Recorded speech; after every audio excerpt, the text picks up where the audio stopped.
What's up, you guys? America, welcome back to my channel. No, you grow up. So for today's video, I want to talk about my thoughts on the NECA Toon line after the reveals from San Diego Comic-Con. So I want to start off by saying, I don't think this line is dying, I don't think it's going to be gone in a year or anything like that, but without a doubt, the line is slowing down in more ways than one. Not only did we see way less volume from the line than we usually do, but there was like no original characters announced, which is very weird for this line. The NECA Toon line is usually the star of the show. It's been NECA's golden goose for like the last 3 or 4 years. I can't think of another line other than G.I. Joe Classified that's been as hype as this line. But it seems like NECA is starting to spread the love a little bit, and they're really putting a lot into the comic lines. And the comic line is interesting because it has 3 different channels that it's going down right now. They're doing Mirage figures, they're doing Archie figures, and they're doing IDW figures in the form of The Last Ronin. And it seemed like they really showed out with all those lines, especially the Mirage line. I think the Rat King was the coolest figure announced, period, from NECA. So without a doubt, the combination of the comic lines kind of stole the show this year. And I feel like that was intentional. I feel like they do want to start propping up the other lines a little bit more. And it makes sense because they're kind of running out of places to go with the movie line and the Toon line. Now, I know the Toon line has like an infinite number of characters that can be made, but I think we're seeing from the last couple of years that not everybody might be as excited about that as people like you and me. I, for one, love the depth of this line. I love all the deep cuts. We've gotten characters that are so deep that I can't even remember them. I know I've seen the beginning of that Bugman episode a million times, but I don't remember Electro Zapper at all. Same with that Giant Napoleon. I do not remember that episode whatsoever. But I'm still down for the ride. I'm down to take that line as deep as it wants to go. But it's very apparent the figures from the last couple years have not been moving as well as the years before. You can get online and pretty much get the majority of figures that were put out this spring outside the accessory pack right on Target's own website, along with a ton of other figures, like figures that were released last year and even a couple years before that. So even though I said that it is one of the most hype lines ever, without a doubt it's cooled off a little bit in the last couple years. So it seems like NECA is going to focus on something that's a little bit more new, a little bit more exciting, and that's what we're getting from the comic line. Now, that being said, I still think some of the figures that we're going to get from the Toon line are going to be the best to come yet. I'm very excited for that business suit Casey. He's like one of my top 10 most wanted figures ever right now. And then that giant Krang I did not see coming at all. I feel like that will be the centerpiece of my collection when I get it, along with things like the Turtle Van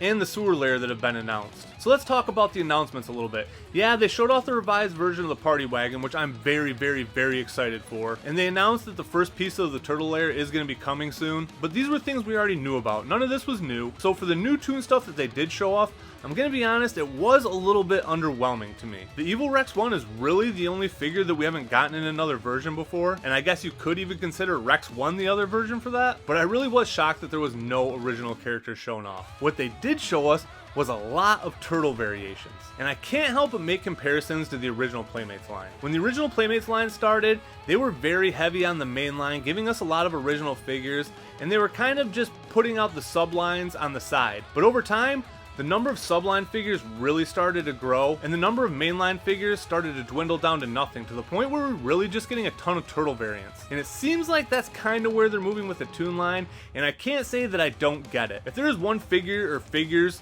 that are the exact opposite of peg warmers, it is NECA Toon Turtles. Those things are gone before they even hit the shelf. So I can understand if these deeper cuts haven't been moving as well, that they want to start getting more turtles on the shelf. But I'm very excited to get the Punk Turtles, even though they're not the ones from the first season. I'm pretty sure they're from the Usagi episode that happens later, but I could be wrong on that one, someone correct me. Also, I don't really know why they call them Punk Turtles, they just have leather jackets. I don't really see punk at all when I look at them, but that's just me. And then we're getting ultimate versions of the Turtles, which if you thought the 4-packs go fast, these ultimates are gonna fly. If these guys are going for 35 or 40 each, people will go nuts for these. And honestly, I'm excited to get some new accessories. That whirling bow staff is one of the coolest things they've showed off in a while. And if they don't put 2 whirling nunchucks in with Michelangelo, you cannot call that figure an ultimate. I know they have to do turtles regularly, because why would you get into a turtles line if you can't even get the turtles themselves? But I'm afraid they're just going to lean a little bit too heavily into that. So the Space Adventure Donatello and Usagi were showed off last year. We still haven't gotten those in hand, but the new figure they did show is the Samurai Michelangelo figure. So I feel like this line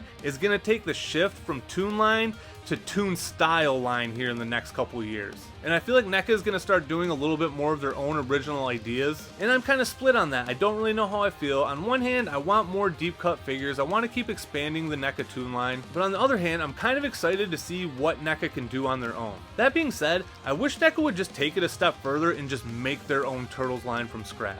The Mezco Turtles that just got showed off are amazing, and I feel like NECA could do something similar on their own. Look what they're doing with the Universal Monsters line. Those are all very original figures, and objectively, I think they're some of the best that NECA is making. But I hope NECA doesn't completely abandon the Toon route altogether. I still really want Tempesta. She's like the last figure I need that'll really just kind of give me a sense of completion with the line. There's a couple other characters I'd be happy to get, but if I got Tempesta, I would be happy with the line ending. I guess not happy, that's not the right way to say it. I would be okay with it. And we're still getting some of the coolest stuff yet. That giant Krang is going to be a huge centerpiece. The sewer layer is going to be a huge centerpiece. And the revised party wagon looks amazing. So like I said, I don't think the line's dying. I don't think it's going to disappear. But I think we're moving out of what I'm going to refer to as the golden era for the Toon line. And I'll always remember the golden era of being that time where they were just giving us the deepest of deep cuts and helping us build the deepest turtle line there's ever been. So let me know what you guys think. What do you think the future of the Toon line holds? Are you excited that they're starting to put more focus into things like the comic lines? Do you wish they'd keep going with the deep cuts? Are you excited that they're making new original figures? And I forgot to mention it, but I'm very, very, very excited for that Usagi 4-pack. Even though it's done in like the Toon style, I like how Usagi is starting to get like his own representation within NECA. So hopefully we get a bigger line from him in the future and start to get some original characters like Jen and Yukichi. So thank you guys for watching. Thank you guys for listening.